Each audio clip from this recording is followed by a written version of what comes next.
Hello and welcome back to Word Unlocked. I'm Jake. And I'm Sarah.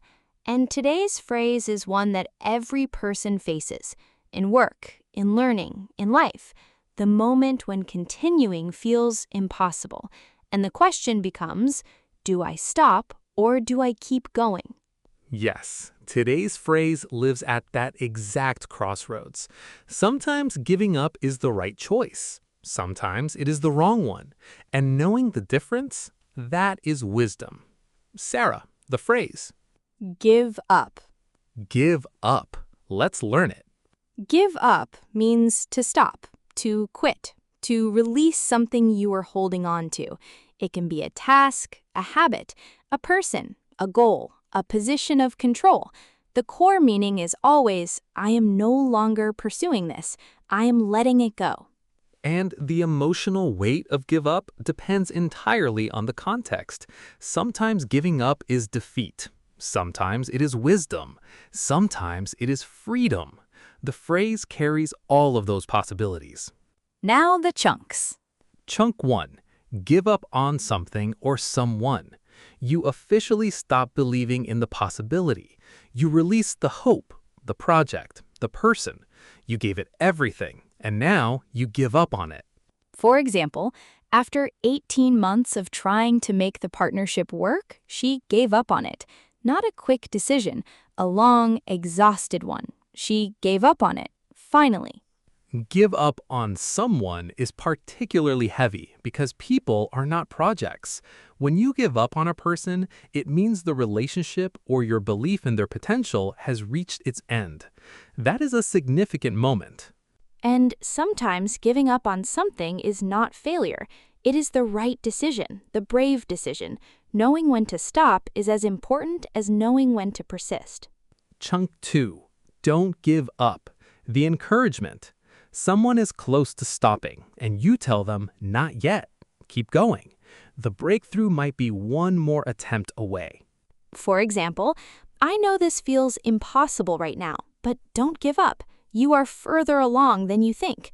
Simple, direct, and sometimes exactly what someone needs to hear to take one more step. Don't give up is one of the most powerful things you can say to someone in the right moment, because the person hearing it is usually not looking for a solution. They just need someone to believe in them long enough for them to believe in themselves again. Chunk 3. Give up a habit. You permanently stop a behavior, something you used to do regularly for your health, your productivity, your relationships. You give it up. Give up a habit is interesting because it requires two things simultaneously: stopping the old behavior and replacing the gap with something else. The stopping is the easy part to describe. The replacing, that is the real work.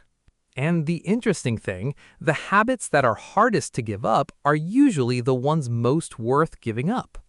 Without exception, every time. Chunk 4. Give up easily. A personality description. Someone who quits at the first obstacle, the first rejection, the first sign of difficulty. They give up easily. For example, he gives up easily when things get hard. He needs to build more resilience. It's not a compliment. It's an honest observation, and often a solvable one, because giving up easily is a habit, and habits can be changed. The opposite of give up easily is resilience, knowing that the first obstacle is rarely the last obstacle, and that most things worth achieving require moving through several. And chunk 5, give up control or give up power. You step back. You hand the reins to someone else. You allow another person to lead, to decide, to own the outcome. Give up control means learning to give up control of things you used to do yourself, not because you couldn't do it, but because holding everything when a team exists creates a bottleneck. Giving up control is the growth. When you give up control, you allow things to grow beyond what one person can hold.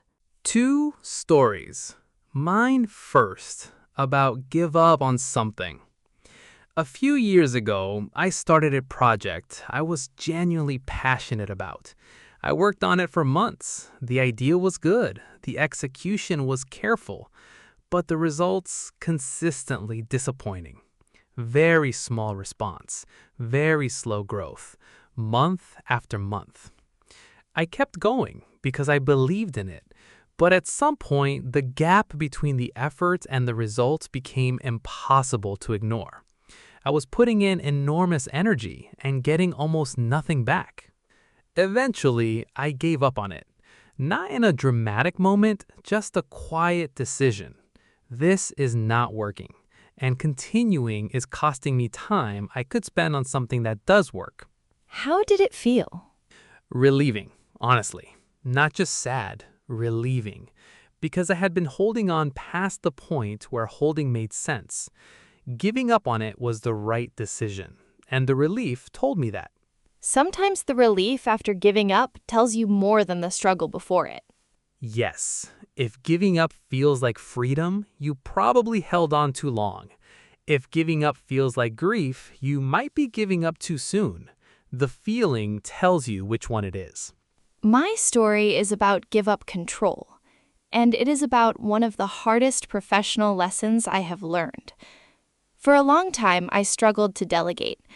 I was part of a small team. I knew the work, I knew the standards, and every time someone else did a task, I would review it so heavily that it barely felt like they had done it at all. And the team felt it. I could see it. The enthusiasm, gradually, decreasing. Because no matter how hard they worked, I would change it. I was not giving up control. You were the bottleneck. I was completely the bottleneck, and a mentor pointed it out directly. She said, "You are not managing a team. You are doing the team's work twice. Once by them, once by you. That is not sustainable, and it is not trust." That must have been hard to hear. Brutally honest. Remember last episode? It was brutally honest and completely accurate. I started practicing giving up control, one task at a time, letting work go out that was good, even if not exactly how I would have done it. And slowly, the team grew. Their confidence grew. Their quality grew. Because you gave up control, they had room to rise. Exactly. Giving up control is not weakness. It is the thing that allows other people to become strong. Okay, let's finish.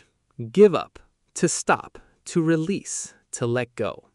Sometimes it is defeat, sometimes it is wisdom. Sometimes it is the most important thing you can do for yourself or for the people around you. Your 5 chunks. Give up on something or someone, officially releasing hope in a project, idea, or person after genuine effort. Don't give up. The encouragement to keep going when someone is close to stopping. Give up a habit, permanently stopping a regular behavior for your well-being or growth. Give up easily, quitting at the first sign of difficulty without real resilience. And give up control or power, stepping back and allowing others to lead and own outcomes. Homework today, 2 questions. 1, is there something you're holding on to right now that you should give up on? Something where the relief would tell you it was the right decision. And 2, is there something you've been giving up on too easily, where one more attempt might change everything? Both questions matter, because wisdom is knowing which situation you are actually in.